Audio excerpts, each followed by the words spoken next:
Sinasarili lang yung mga problema ko, yan, ganun. Ginagawa ko naman pong positive. Kasi alam ko naman na kaya kong gawin ng sarili ko po.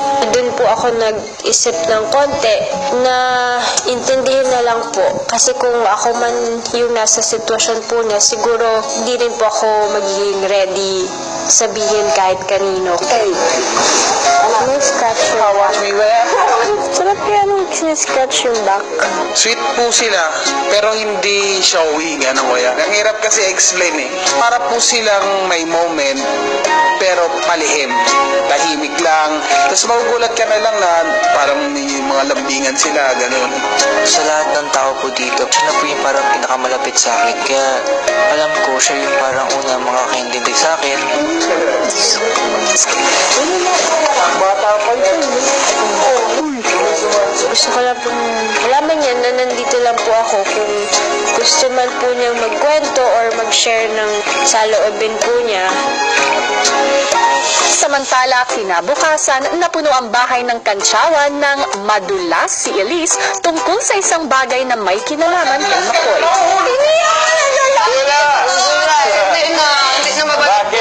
Kasi tinutukso ko si Maymay. Kaya sabi ko susumbong ako kay Makoy, pero di ko na narinig na yung boyfriend.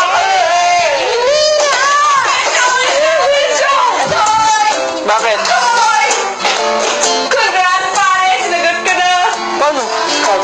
Sa isang pakikipag-usap kay Kuya, ipinaliwanag ni Elise ang kwento sa likod ng nangyaring kantsawan. Katuwaan lang po ng mga housemates. Kasi nga, pinagtutulungan lang ko ni Maymay tsaka ni Edward. Tapos biglang ang nasa isip ko po, hanap ako ng kakampi ko. So, tinawag ko po si Makoy, Kuya. Kaso, bago ko po pala tawagin si Makoy, sinabi po ni Jinri na tawagin ko daw po yung boyfriend ko po.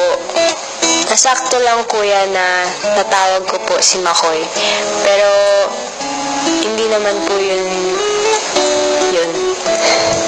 They're like, call your boyfriend. She was like, Makoy! Makoy!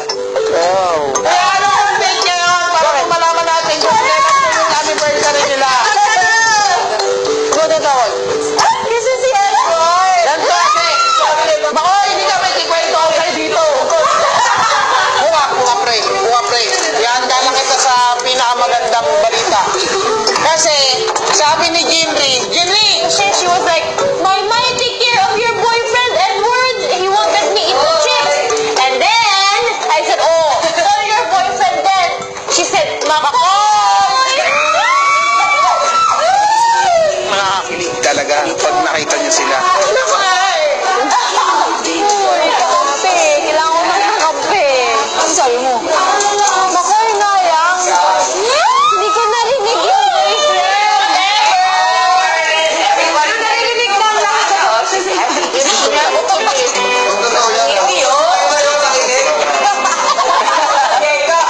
Hindi talaga yung hindi ko na napigilan. ang lambing pa pre. Sabi nga, sinong boyfriend mo? Makoy! Dito sa Lapense. Wala na. Kayo na. Hindi ko naman na rin. Sinabi nga, 12:45.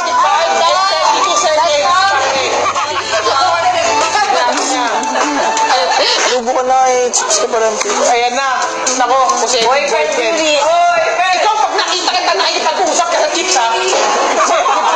Kasi may ubo siya. Sabi yun, Eating chips. O di ako ganun. You're not free anymore. Pag naging kami na, di ako ganun. pag naging kayo, hindi ka magiging possessive. Ano lang?